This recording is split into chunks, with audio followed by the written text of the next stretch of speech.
বিন্দু মাসি যে কি খবর? আসুন আসুন আসুন বসুন। আপনি তো আর বিন্দু মাসির কাছে পান খেতে আসেন না, তাই আপনাকে বাড়ি বয়ে পান খাওয়াতে এলাম।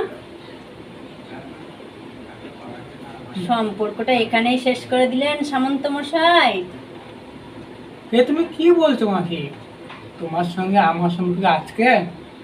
আগে আমি যেমন তোমাকে ভালোবাসতাম এখন তেমনি ভালোবাসি।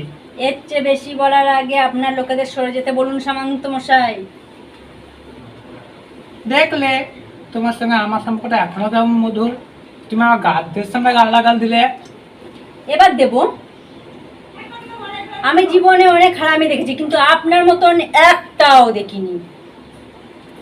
এই যে সাদা ধুতি পাঞ্জাবি পরে মন্ত্রী হয়ে হিল্লি দিল্লি ঘুরে বেড়াচ্ছেন, কার জন্য? আমার জন্য, এই বিন্দু মাসির জন্য।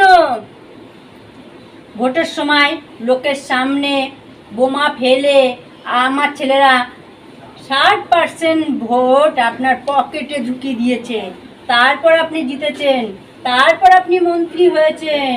আমি কি সে কথা একবার শেয়ার করেছি মাসি? চুপ পটলের বাচ্চা, আগে আমাকে শেষ করতে দাও। আমাকে কথা দিয়ে টিকিটটা বাবলু কোলেকে পাইয়ে দিলি।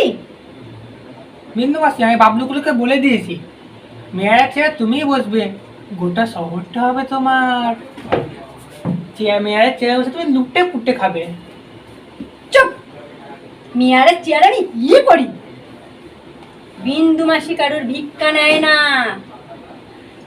আপনার পার্টি আমাকে ভোট দিক বা না দিক, ভোটে আমি দাঁড়াচ্ছি। ভোটের এখনো অনেক দেরি আছে, তার আগেই আপনি জানতে পেরে যাবেন ওই কে জিতছে, ওই বাবলু কোলে না এই বিন্দু মাসি।